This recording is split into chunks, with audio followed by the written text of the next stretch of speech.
All right, hopefully it's recording now, but all right, so the topic that I chose to make my video about here is mental illness and suicide prevention, which I thought was just something really important to talk about, especially after this last presentation that we had about adolescents as an at-risk group, because it's something that I think is increasingly prevalent and increasingly important for our generation, for the generations to come.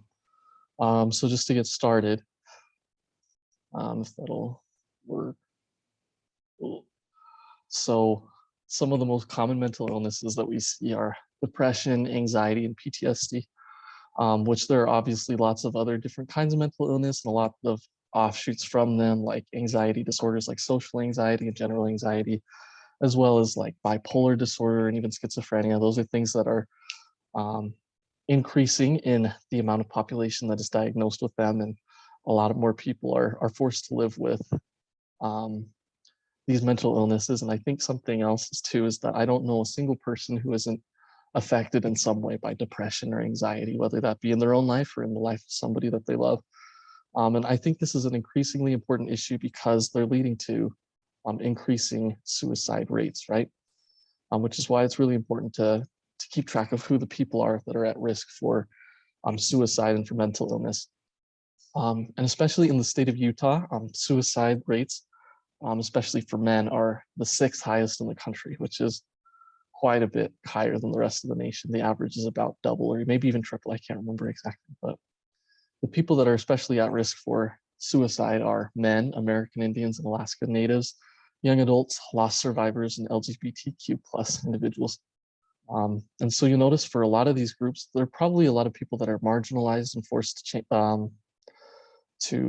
to face a lot of adversity in their lives, or are facing a lot of changes in their lives in the case of young adults. And so these things have lasting impacts, and a lot of it, unfortunately, results in depression that results in suicide attempts. Um, and so I think this is especially important here to know what the warning signs are.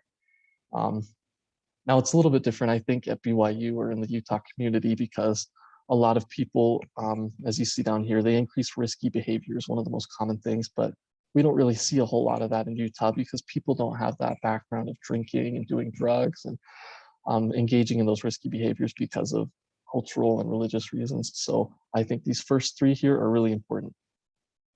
If you know somebody who talks or jokes a lot about suicide, if you notice symptoms of depression, like sleeping too little and too much, or being socially withdrawn, or isolating themselves, or they don't want to do things that they used to really enjoy doing before, those are probably signs that they have depression. And a lot of these people experience suicidal ideation that unfortunately leads to suicide attempts. And so, kind of just to finish out here, something that's really important once you do notice those things is you want to be open and direct with that person. If they talk about suicide lightly, or they express to you that they're having those desires, you want to be open and direct with them and just say, hey, are you doing okay? Are you experiencing suicidal thoughts? Are you thinking about taking your own life? And then once you do that, you need to make sure that you will do what it takes in order to keep them safe, whether that means removing the means of killing themselves, or being a good confidant for them, or telling other people especially is important because they generally want to keep it to themselves. But there's also a lot of local resources that you can use. Um, and 911 isn't always a bad option if it seems like it's very emergent, because despite a lot of the politicalization surrounding police lately, they actually are trained to deal with this stuff pretty well.